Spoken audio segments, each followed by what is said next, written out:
The tea was lukewarm, and the air in the break room smelled of cheap toner and desperation.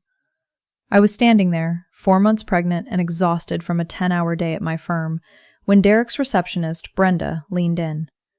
She patted my arm with a manicured hand and whispered, "You look tired, honey. You really should try ginger root for the morning sickness. It worked wonders for me when I was carrying my boys." It was a standard piece of unwanted advice, except for one detail. Brenda was currently sleeping with my husband. Derek was standing 3 feet away, adjusting his tie in the reflection of the microwave. He didn't flinch. He didn't look guilty. In fact, he looked at me with a touch of pity, as if I were a difficult patient he was managing. Later that night, when I confronted him about the whispered rumors I'd heard, he didn't even have the decency to lie well. "She's just a lonely, older mother, Sarah," he said, his voice dripping with practiced condescension. "She's had a hard life. You're being paranoid and hormonal. You should honestly pity her instead of attacking her." I didn't argue. I didn't cry. I sat on our $8,000 sofa, the one I paid for while he was finding himself during his 4 months of unemployment. And I watched him. I stopped listening to the vibration of his voice and started looking at the data points of his life. I saw the $40 charges at lunch, the 6:30 p.m. emergency meetings, and the way he shielded his phone screen like it held the secrets to the universe. He thought he was gaslighting a fragile woman. He was actually just providing the evidence for his own liquidation. Drop a comment and let me know where you're listening from and what time it is for you right now. I'd love to know who's part of our community. The human brain is a funny thing. It's designed to filter out dissonance to keep us from losing our minds.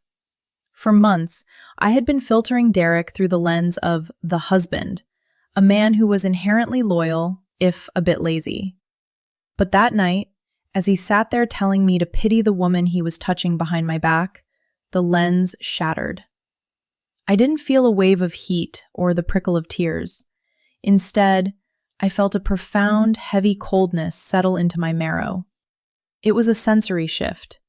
His voice, which used to sound warm and familiar, suddenly sounded like static. I began to view our interaction not as a marriage, but as a failing partnership. In my line of work, we don't fix broken systems with hope. We fix them with data. "You're right," I said, my voice coming out smooth and terrifyingly calm. "Maybe I am just tired." He visibly relaxed, his shoulders dropping 2 inches. He thought he'd won. He thought he'd successfully navigated another emotional flare-up from his pregnant wife. He leaned over to kiss my forehead, and for a split second, I felt the phantom itch to recoil. I didn't. I let him touch me. I stayed perfectly still, recording the sensation of his skin on mine as a final data point of his betrayal. I was no longer Sarah, the wife. I was Sarah, the auditor. I looked at the living room around us. The Eames chair in the corner? My bonus check. The smart lighting system? My promotion. The very air Derek was breathing was funded by my ability to manage complex logistics and high-stakes corporate movements. He saw a woman who was doubting and difficult. I saw a man who had become a liability to my personal and financial health. In business, when an asset begins to cost more than it yields, you don't keep investing out of sentiment. You divest. You mitigate the risk. You cut the cord before the rot spreads to the rest of the portfolio. I looked at Derek as he pulled out his phone, his thumb already twitching toward a messaging app, likely to tell Brenda that the situation at home was under control. "I'm going to go lie down," I said. "Good idea, babe," he replied, not even looking up from the screen. "You need the rest." He was right. I did need the rest. Because starting tomorrow, I was going to be very, very busy dismantling the world he thought he owned. To understand the sheer scale of Derek's audacity, you have to understand where he was 18 months ago. When we moved to this city for my career advancement, Derek was a man with a prestigious degree and zero prospects. He had been restructured out of his previous firm, and his confidence was as thin as his bank account. For 4 months, I didn't just support him, I carried him like a dead weight. I paid the $4,200 monthly rent on our luxury apartment. I paid for his health insurance, his gym membership, and the high-end espresso beans he insisted were the only thing that got him through his job search mornings. I even paid the $2,000 for the custom-tailored suits he wore to interviews, suits I had to coach him for because he had a tendency to sound entitled without having the results to back it up. During those 4 months, I was the one working 60-hour weeks. I was the one navigating the political minefields of a new executive role while carrying the stress of our entire financial future on my shoulders. I remember sitting at the kitchen island at 1 a.m. reviewing spreadsheets while Derek sat on the sofa playing video games. I didn't complain. I told myself it was just a season. I told myself that marriage was a long-term investment and that Derek's yield would come later. The break finally came through me. One of my mentors sits on the board of a major logistics firm. They were looking for a mid-level director, someone who could manage operations without needing their hand held. I didn't just give Derek the lead, I vouched for him. I put my professional reputation on the line, telling the board that Derek was a hidden gem with untapped leadership potential. He got the job. He got the $140,000 salary. He got the corner office and the prestige. And the very first thing he did with that newfound power was trade my loyalty for the validation of a subordinate. The math of his betrayal was staggering. Within 3 months of his first paycheck, the late nights began. I started seeing charges on our joint account that didn't make sense. $150 at a French bistro in the middle of a Tuesday, $200 at a florist near his office. When I asked about them, he told me they were client expenses, that he hadn't had time to file for reimbursement yet. I found out later that those client expenses were actually lunches with Brenda. Brenda was the receptionist at his new firm. She was 10 years older than us, a mother of 2 who seemed to thrive on the drama of office gossip. Derek didn't choose her because she was exceptional. He chose her because she was accessible. She gave him the one thing I couldn't: unearned worship. To me, Derek was a man I had seen at his lowest, unemployed, insecure, and dependent. I knew the real him. But to Brenda, he was the powerful director. He was the man with the corner office and the expensive suits. He loved the way she looked at him, and he hated the way I looked at him, with the memory of the woman who had paid for the very shirt on his back. I started digging into the financial forensics. I didn't just look at the joint accounts. I looked at the credit card he thought I didn't know about, the one he'd opened using our home address but had forgotten to mention. $1,400 on a weekend conference in the city that was actually 2 nights at the Ritz-Carlton, $3,200 on jewelry and gifts for Brenda over a 6-month period, $800 on a loan he gave her to help with her car payment, money that came directly out of the savings account we were supposed to be using for our child's college fund. He was using my reputation to keep his job, and my shared marital assets to fund his affair. He was literally spending the interest on the life I had built for us to impress a woman who didn't even know his suits were paid for by his wife. The most sickening part wasn't the money, though. It was the entitlement. Derek truly believed that because he was finally earning a paycheck, he was the one in charge. He forgot that the only reason he was in that office was because I had opened the door for him. He thought he had made it on his own. He didn't realize that he was playing in a sandbox I had built and that I could take the toys away whenever I chose. "I'm so proud of how far you've come, Derek," I had told him the night he got his first bonus. "I worked hard for this, Sarah," he had replied, his voice cold. "It's about time I got the respect I deserve." He wasn't talking about the company. He was talking about me. He felt that by carrying him, I had emasculated him, and he decided the best way to regain his manhood was to betray the person who had saved him. He wanted respect. He was about to get a lesson in consequences instead. The most insidious part of Derek's betrayal wasn't the physical act. It was the psychological war he waged to keep me from trusting my own eyes. This is what we in the corporate world call controlling the narrative, but in a marriage, it's just called gaslighting. Derek knew that I was a woman of logic. He knew that if I saw a discrepancy, I would pull the thread until the whole sweater unraveled. So he preemptively attacked the thread puller. He began a campaign of subtle, intermittent reinforcement designed to make me feel like the difficult one. If I noticed he smelled like a perfume I didn't own, he'd sigh, that long, suffering sound of a man burdened by an unstable wife. "Sarah, you're doing that thing again. The constant doubting. It's exhausting. I'm working 60 hours a week to contribute to this family, and I come home to an interrogation? No wonder I stay late at the office. At least there, people appreciate me." He was conditioning me to associate my intuition with conflict. He wanted me to believe that my hormonal state was the source of our problems, not his infidelity. He would be incredibly sweet for 3 days, bringing home flowers, cooking dinner, talking about the baby's nursery, only to turn ice cold the moment I asked a question about a missing receipt. It was a push-pull dynamic.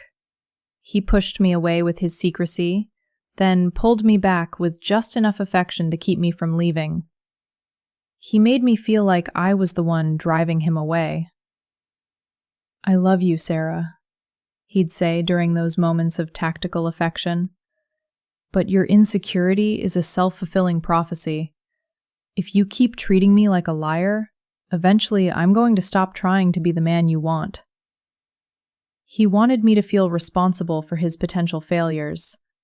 He was setting the stage so that when the truth finally came out, he could point the finger at me. He wanted to be able to say, "I didn't want to cheat, but you made it impossible to stay." He even used Brenda as a tool for this conditioning. He would tell me stories about how hard her life was, how her husband was unsupportive and cold. He was drawing a parallel. He was showing me what a bad wife looked like, subtly hinting that if I didn't change my doubting ways, I was no better than the man Brenda was supposedly suffering under. He thought he was rewiring my brain. He thought he was training me to accept his lies as my reality. But conditioning only works if the subject is unaware of the cage. The moment I found the texts, the cage didn't just break, it vanished. I wasn't the insecure wife anymore. I was the architect who realized there was a termite infestation in the foundation. I didn't feel the need to argue with him. Why argue with a termite? You don't ask it why it's eating the wood. You just call the exterminator and clear the site for something new. The breaking point wasn't a dramatic confrontation. It was a Tuesday evening, 6:14 p.m.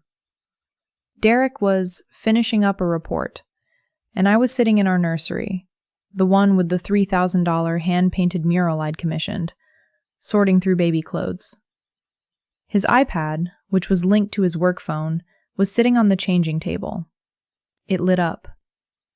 A notification from an app hidden in a folder labeled Utilities. I didn't hesitate. I swiped. The conversation thread was a digital autopsy of my marriage. There were hundreds of messages between Derek and Brenda. But it wasn't just the logistics of their trysts that made my stomach turn. It was the tone. "I can't wait for us to be a real family. Derek had written at 3:15 p.m. that day while I was at my OB/GYN appointment alone. Sarah is so focused on the data and her career that she's forgotten how to be a woman. You're the only thing that keeps me sane in that house. I love you, Brenda. Undyingly. Brenda's response came seconds later. She's so clueless, honey. Did she like the ginger root tip? I loved seeing the look on her face. She has no idea that while she's paying the mortgage, I'm giving you the life she's too executive to provide. I sat on the floor of the nursery, surrounded by tiny organic cotton onesies, and I felt a profound sense of stillness. The doubt Derek had spent months weaponizing against me evaporated. In its place was a crystalline, surgical coldness. He wasn't just having a physical affair. He was mocking our life. He was allowing a woman I didn't know to laugh at my pregnancy, my career, and the financial security I provided for him. He was a man who had been given a seat at the table and decided to use the tablecloth to wipe his feet. Then I saw the photos. Not just the standard nudes, but photos of them in his office, my office referral, celebrating his success. Photos of them at the bistro, toasting with wine that cost more than Brenda's weekly salary. And a selfie of Derek in our bed, taken while I was away on a 3-day business trip to Chicago. I didn't scream. I didn't throw the iPad. I didn't even feel my heart rate increase. I simply took my phone out and recorded the entire scroll. I captured every I love you, every insult directed at my executive personality, and every photo of them together. I looked at the metadata. The affair had started exactly 3 weeks after I'd secured him the job. I stood up, walked into the kitchen, and poured the lukewarm tea down the drain. I realized then that Derek's undying love was a debt he could never repay. He had traded a partner for a fan club. He had traded a legacy for a receptionist. I picked up my phone and made the first call. It wasn't to Derek. It was to a real estate agent I'd worked with on my firm's commercial leases. I need a high-security rental property, immediate move-in, no shared walls, and I need a locksmith on standby for my current address. Is everything okay, Sarah? The agent asked. Everything is perfect, I said. I'm just doing some long overdue restructuring. I walked back into the nursery and closed the door. I didn't look at the mural. I didn't look at the iPad. I looked at the exit. Derek thought he had me trapped in a cycle. He didn't realize that the moment I saw the data, the cycle ended. The clueless wife was gone. The executive was back. The hallmark of a successful corporate takeover is the silent period. The window of time where the target believes everything is business as usual, while the foundations are being systematically dismantled. I spent the next 72 hours in a state of hyper-focused clinical labor. I didn't need a therapist. I needed a spreadsheet. I sat at my desk and opened a hidden encrypted drive. I titled the lead document, Divestment, Derek. My first priority was the physical asset management. Derek was under the impression that we shared the house. Legally, we did, but the down payment, $220,000, had come from my premarital investment portfolio. I had been careful never to fully commingle those specific funds. I called my attorney and instructed him to pull the traceability report. We were going to prove that the equity in the home was 84% mine. Next, I turned my attention to the undisclosed liabilities. I spent 4 hours tracking Derek's spending on the secret credit card. It wasn't just lunches. He had spent exactly $8,450 on Brenda-related expenses in the last quarter alone. Under the laws of our state, this constituted dissipation of marital assets. I logged every transaction, every hotel stay, and every piece of jewelry. I was going to claw back every cent of that money from his half of the remaining equity. Then, I looked at his professional standing. This was the most delicate part of the operation. Derek thought he was untouchable because he was a director. He forgot that his directorate was built on a foundation of my professional social capital. I opened my contact list and found the direct numbers for 2 members of his board. I didn't call them. Not yet. I needed the leverage to be absolute. I downloaded his company's employee handbook. I spent 2 hours highlighting section 4.2, Fraternization and Supervisor-Subordinate Conduct. The policy was ironclad. A supervisor engaging in a romantic relationship with a direct report without disclosure was grounds for immediate termination. Furthermore, the use of company time and resources, like the work lunches and after-hours reports, to facilitate the relationship constituted a hostile work environment and misuse of corporate assets. Derek had been so arrogant that he hadn't even bothered to hide their interactions on his work calendar. I found entries for sync, BR, that corresponded perfectly with the hotel receipts. I compiled these into a 22-page dossier. I didn't just have an affair on my hands. I had a documented breach of corporate ethics that would make any HR department's legal counsel break out in a cold sweat. Finally, I handled the indifferent husband. I reached out to Brenda's husband, a man named Mark who worked in municipal water treatment. Our conversation lasted 10 minutes. "Do you know where your wife is on Tuesday nights?" I asked. "Working late," he replied, his voice sounding tired, resigned.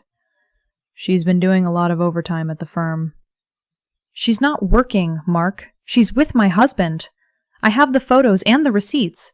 I can send them to you, but I need to know if you're going to act." There was a long pause. "She's done this before," he said, a hollow sound in his voice. I don't have the energy to fight her anymore. I have the kids to think about." I realized then that I was dealing with a man who had been conditioned into submission. He wasn't an ally. He was a casualty.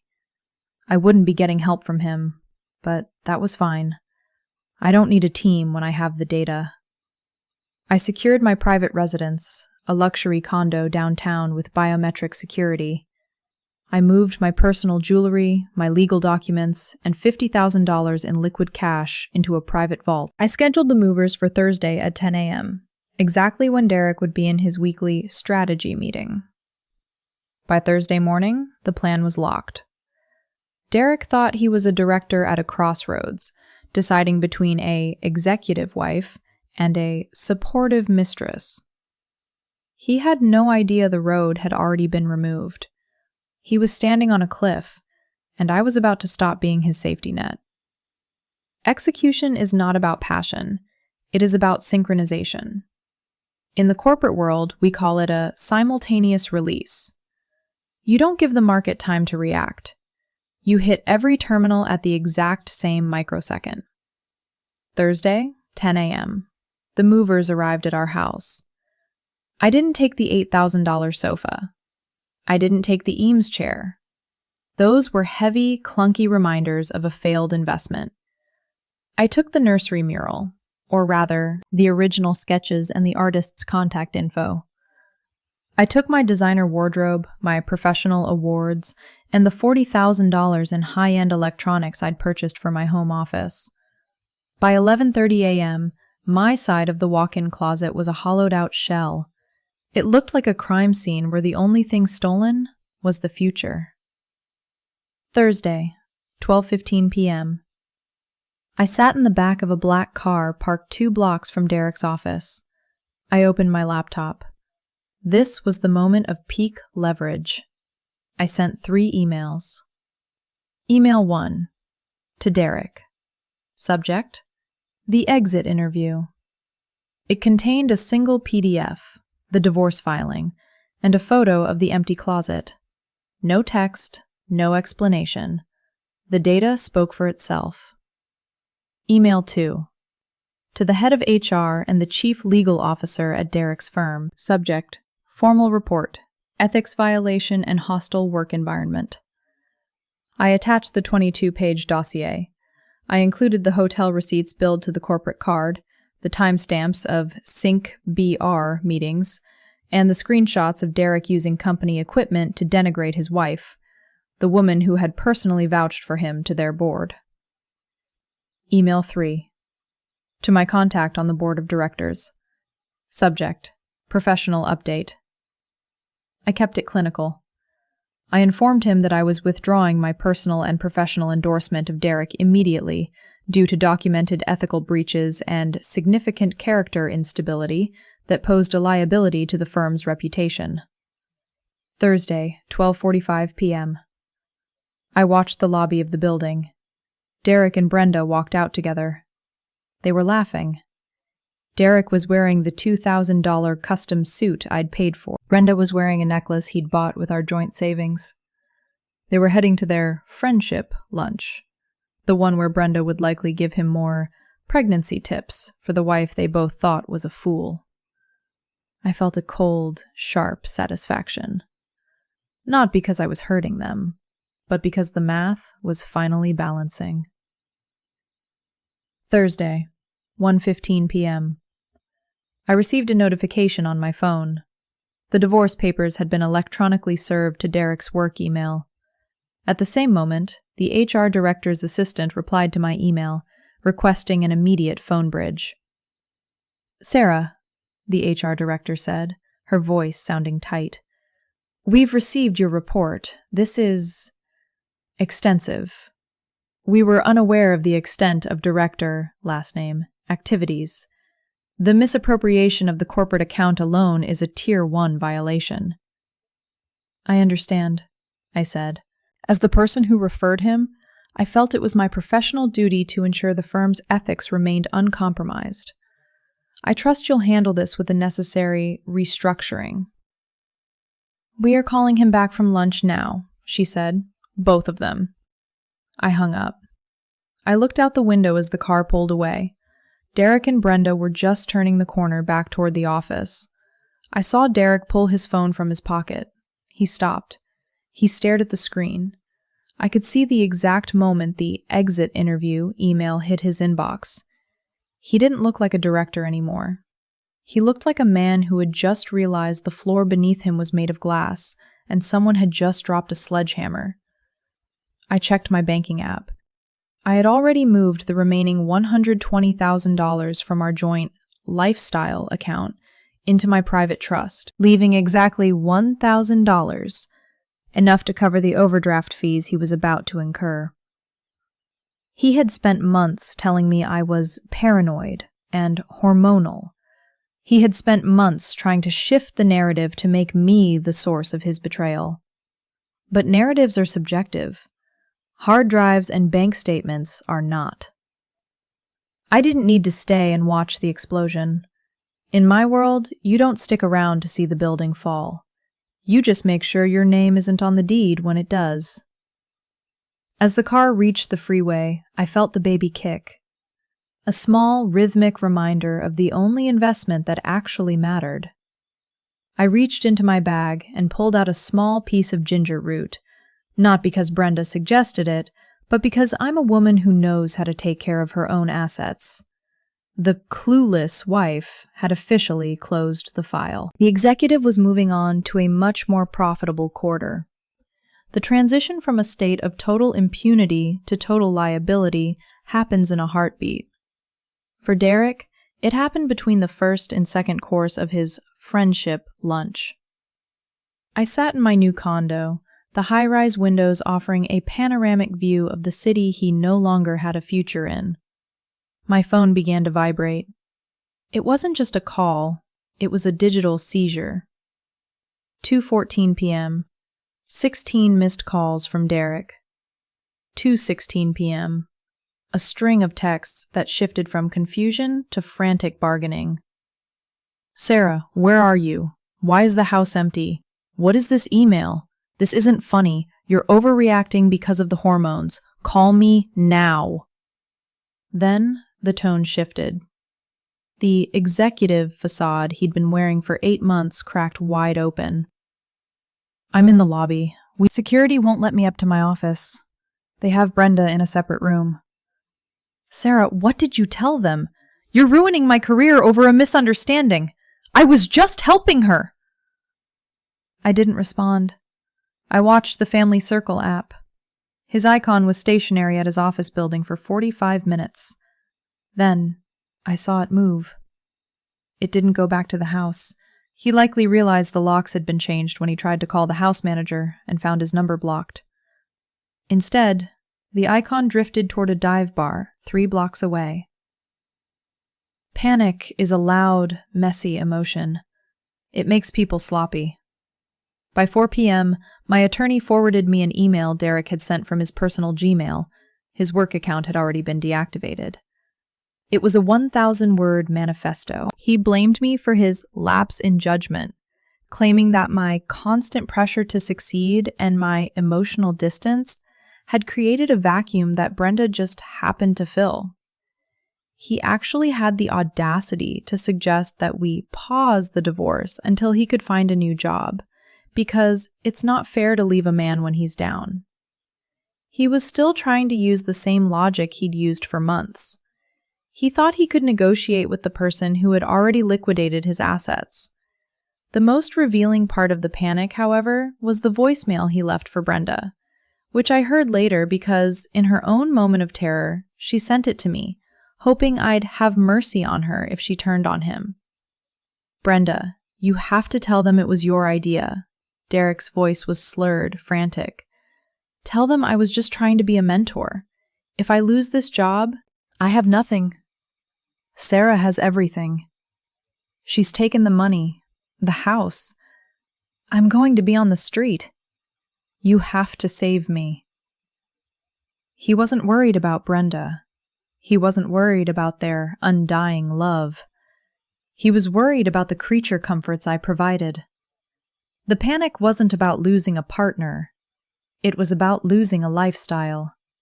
He was a man who had been playing at being a shark, only to realize he was just a pilot fish who had lost his shark. And the ocean was getting very, very cold. I chose a neutral, high-end hotel lobby for our meeting. It was a space defined by cameras, witnesses, and a level of public decorum that Derek wouldn't dare breach. I arrived early, sitting in a velvet armchair with my laptop open. I wasn't looking at wedding photos. I was reviewing the final draft of the settlement agreement. When Derek walked in, he looked like a different species. The $2,000 suit was wrinkled, his tie was slightly crooked, and his eyes were bloodshot. He looked like a man who had spent the last 48 hours realizing that undying love doesn't pay for a hotel room or a legal retainer. He didn't sit. He stood over me, trying to use his height to reclaim some shred of the director persona. You really did it, he whispered, his voice thick with a mixture of awe and loathing. You went to the board. You went to HR. You didn't just leave me, Sarah. You executed me.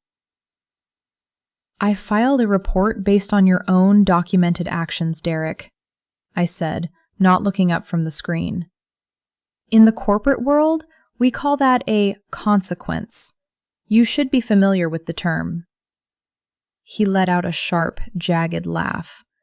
He sat down heavily in the chair opposite me. I was fired yesterday afternoon. For cause. No severance, no COBRA.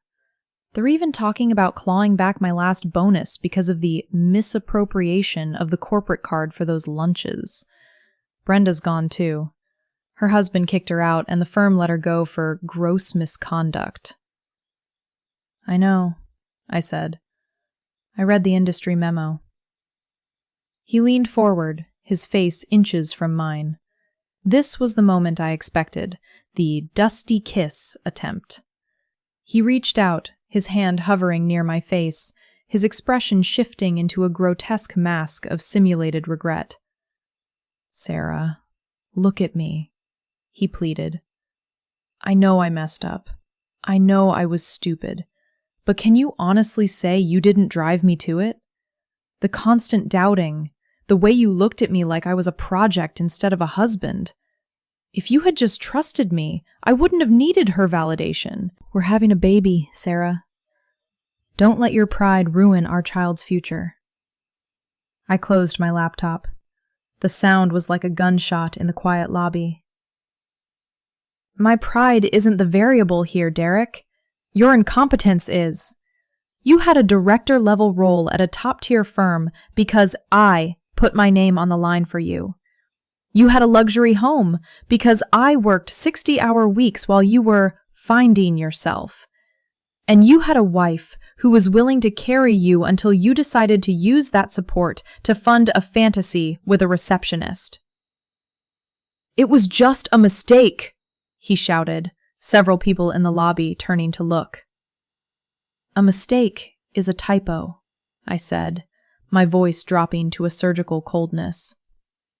"Spending $8,000 of marital funds on another woman while your pregnant wife is at the doctor is a strategy. You didn't fall into her arms. You walked there, step by step, using the map I provided for you." "What do you want?" he asked, his shoulders finally slumping. "You've taken the house, you've taken the job, you've taken my reputation. What's left?" I slid a single sheet of paper across the table. "I want you to sign the no contest clause. You walk away with your personal effects and the $1,000 I left in the joint account. In exchange, I don't file a civil suit for the dissipation of assets. I don't provide the board with the full transcript of the texts where you discussed selling company secrets to impress Brenda. And I don't pursue a lifetime ban on your professional certifications." His eyes widened. "I never said I'd sell company secrets." "You joked about it," I said, sliding my phone across the table to show him a specific screenshot. "In a court of law, with your current ethics record, a joke looks a lot like a confession. Sign the paper, Derek. Take your good friend and go find a life you can actually afford." He looked at the pen. He looked at me. I saw the realization hit him, the absolute finality of it. He had tried to gaslight me into staying in the middle, but he had forgotten that I don't live in the middle. I live at the finish line. He signed. His hand was shaking so violently the ink smeared. He pushed the paper back toward me and stood up. "You're a monster, Sarah. You never loved me. You just owned me." "No, Derek," I said, tucking the paper into my bag. "I loved the man I thought you were. I just had the data to prove he didn't exist." He turned and walked toward the exit. He didn't look back. He walked out into the afternoon sun, a man with no job, no home, and a good friend who was currently filing for her own unemployment. I sat there for a long time after he left. I didn't feel the glow of revenge. I felt something better. I felt the quiet, steady hum of a balanced ledger. I reached into my bag, pulled out my phone, and called my doctor's office.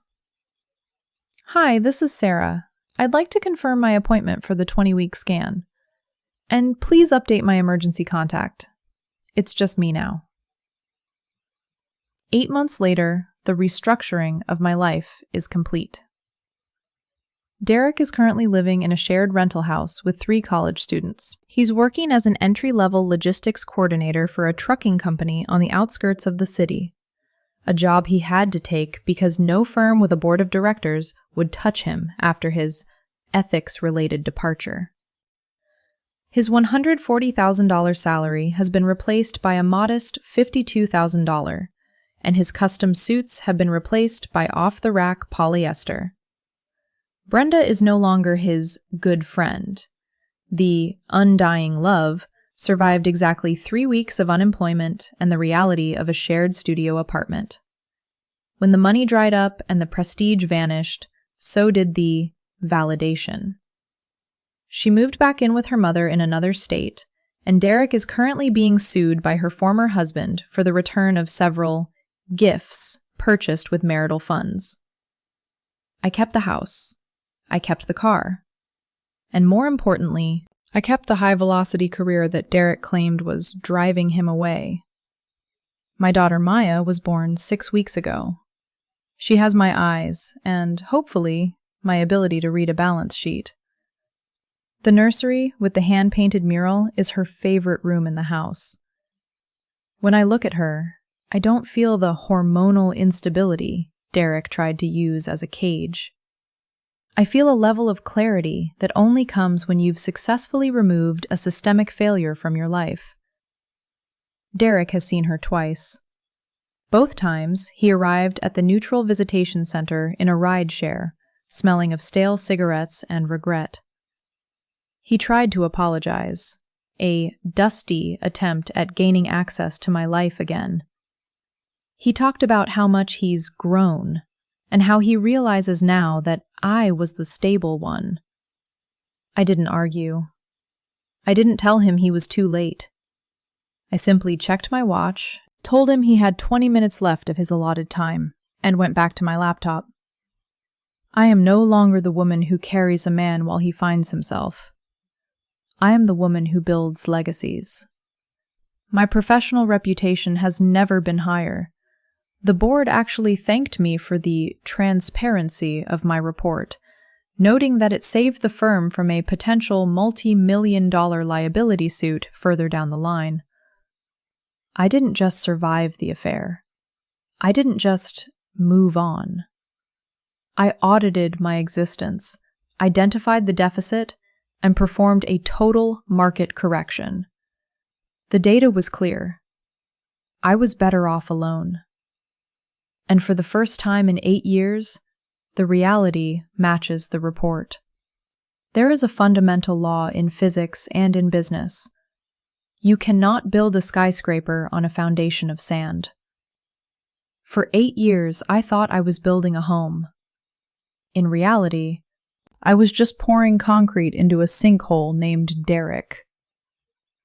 Betrayal is rarely a sudden collapse. It's a slow erosion of integrity that remains hidden until the pressure of real life, the weight of a pregnancy, a move, or a promotion, forces the cracks to the surface. My husband didn't fall into another woman's arms. He systematically dismantled our trust because he found the truth of his own inadequacy too heavy to carry. He wanted me to believe that my competence was a flaw. He wanted me to believe that my logic was a symptom of instability. But in the end, it was that very logic that saved me. It was the data that provided the exit ramp. When someone tells you that you are too much of something, too executive, too emotional, too doubting, what they usually mean is that you are too difficult to manipulate. Don't ever apologize for your clarity. Don't ever dim your light because it's making someone else realize they're standing in the shadows. If you've ever had to choose your own peace over someone else's expectations, hit that like button and share this story. Let me know in the comments. Have you ever had to trust your gut when everyone else was calling you crazy? And don't forget to subscribe. We're documenting the truth here, one story at a time. I'm Sarah. I'm a mother, an executive, and a woman who finally knows her own worth. The audit is closed, and the future looks incredibly profitable.